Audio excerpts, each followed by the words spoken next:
Too often in conservative media, we're complaining about what we're against. Oh, there they go again, criticizing the left and the agenda they create without focusing on our own agenda, which, for me, is MAGA. Make America great again. What could be wrong with that? Who can have an issue? And actually, when you go into the details of MAGA, I think it goes beyond party. I think, quite frankly, common sense Democrats could get their head around MAGA. Granted, MAGA means different things to different people. I know what it means for me. I have a list. I memorized it by heart. Let's see. We have to have strong borders, right? We have to have legal immigration. We have to maintain the innocence of our children. We have to have a strong national defense. I don't like overly intrusive regulation. Got to have some, but it can't get too carried away. Let's see. I believe in maintaining our God-given rights and certainly the rights enshrined in our Constitution, especially the First and Second Amendment. I also don't like getting into goofy, phony wars and not winning them. Huh? I'd also like to go to Mars. And there's one thing on my list. Oh, how about like Martin Luther King said, judging people by the content of their character, not the color of their skin. Who could be opposed to that?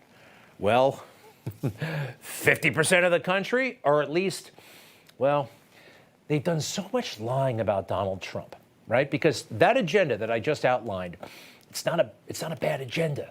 And Donald Trump is uniquely positioned and poised to, well, he won 2016. Only he could have done that, right?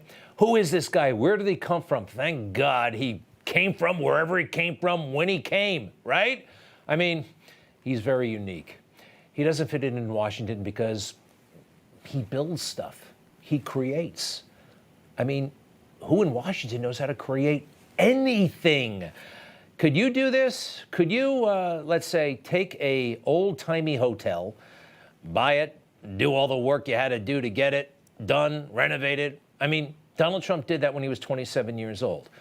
How about creating a skyscraper when the mayor of the city of New York is trying to trip you up every step of the way? He did it, and 100 others.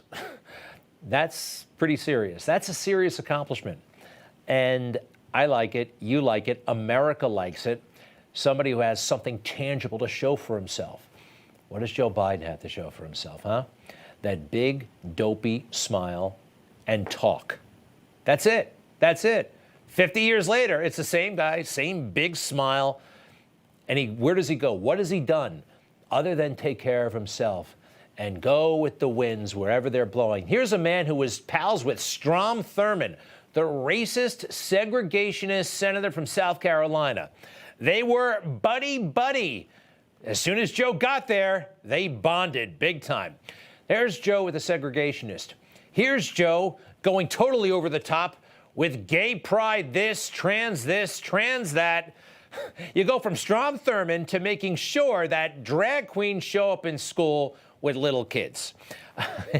This agenda will not pass with most Americans if they really thought about it, so they have to demonize Trump as much as possible.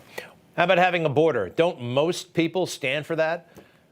Turns out Joe's been thinking about busting up the border for a long time. This goes all the way back to 2015. Watch. An unrelenting stream of immigration, nonstop. Folks like me who were Caucasian of European descent, for the first time in 2017, will be in an absolute minority in the United States of America. Absolute minority. Fewer than 50% of the people in America from then and on will be white European stock. That's not a bad thing. That's a source of our strength. I'm not comfortable with that. And not because I'm a white whatever. I just don't want to judge people by what's on the outside. And it seems like Joe was thinking back then about illegal immigration. Let's keep it legal. And then you have to take an oath that you support our values and our way of life. And then it truly does not matter where you come from or what you look like if you take that oath and you get here legally. This is not popular. It's not. Again, they have to demonize Trump to distract. And I don't think this is either. Take a look. I want you to know, President Zelensky, I want you to know that all the people of Ukraine to know as well. The American people have been with you every step of the way, and we will stay with you. We will stay with you for as long as it takes. Why don't they ever talk about peace? Why don't they ever talk about wrapping this war up? Donald Trump is talking about ending it in 24 hours. Why can't we have more of that? Why don't they even try? And there's this. Americans seem to understand that there would be no war if President Trump were still in office. Putin would not have invaded if Trump were president. 62% of Americans believe that. So on the big issues of our time, Trump wins. This is common sense stuff. It really is. So what do you have to do? You have to make him a monster, right? You have to make him out to be an authoritarian, a dictator, whatever. All things he's not. Like this. Trump suggesting he would bring charges against a political opponent even if he hasn't done anything wrong. Trump takes a page straight out of the authoritarian playbook, vowing to lock up his political opponents. He has been openly bragging about the authoritarian moves he will take. Number one, front and center, that he's going to put his political opponents behind jail. Doesn't really get much more autocratic than that. He's actually been decrying the whole thing. If you guys do it, I guess you set the precedent, and others could do it, and I could, right? But they did it. He's talking about what they did, criticizing it, but they actually did it. They threw him in jail twice. Twice he actually was arrested. It's kind of sickening, isn't it? And the FBI raiding Mar-a-Lago, can you believe it? They have to portray him as a demon, as a monster, because their sinister plot will never sell with the American people. Scare him. The documents all over the floor, even though he was totally authorized as a president of the United States to have those documents, and he went to Mar-a-Lago as president on January 20th, 2021. Joe Biden had documents, wasn't authorized to take them, stuffed them in his garage. He hasn't been indicted. He hasn't been bothered. And he even admits it. Classified material next to your Corvette. What were you thinking? Let me, I'm going to get a chance to speak on all this, God willing, soon. But as I said earlier this week, people, and by the way, my Corvette's in a locked garage, okay? So it's not like you're sitting out in the street. So but anyway, was in a locked garage.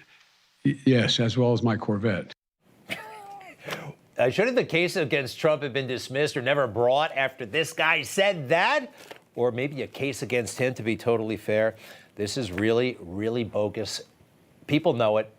People who are thinking know it. People who are addicted to social media know it. And Jack Smith is well, I could use a lot of words right now. I don't think he's fair. I think he is unethical. And I'm looking through his latest, what do they call this anyway? A petition. It is full of political statements, not legal statements. This guy has a political grudge against Donald Trump. I'll have more on this tomorrow. In the meantime, everyone's trying to downplay what James Comer came up with, the Republican from Kentucky, chairman of the House Oversight Committee. The more they come out against him, the more I know, and you should know he's right. Payments from Hunter's business entity to Joe Biden are now part of a pattern, revealing Joe Biden knew about, participated in, and benefited from his family's influence peddling schemes. He's right. We went through the documentation last night. I'm going to do it again in a moment. The media's reaction, though, trying to say that all of this is a joke, hilarious mistake in James Comer's new Biden corruption claim. Wow.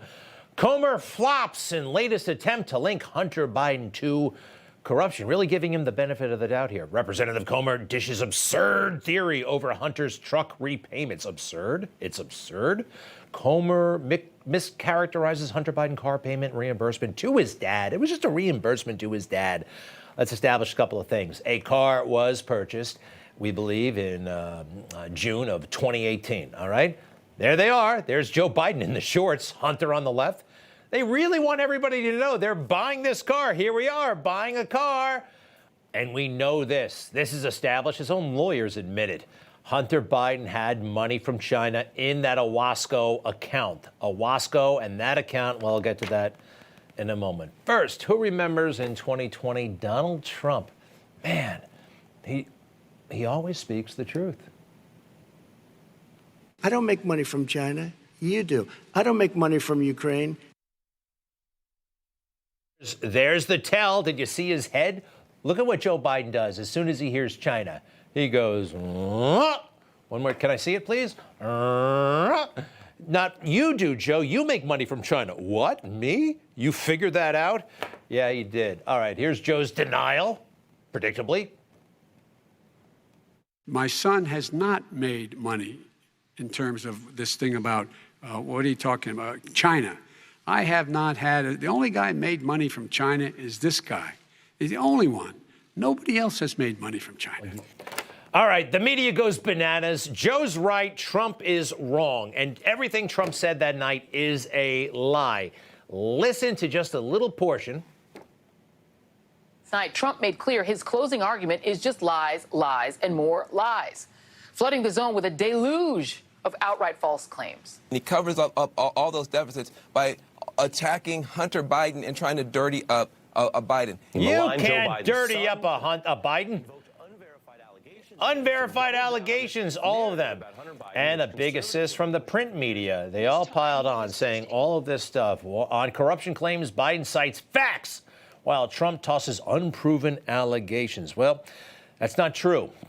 These allegations are not allegations. They're actually fact at this point. They were fact then and double, triple confirmed now. When Hunter Biden showed up to get that sweetheart deal, right? Remember the deal that fell apart?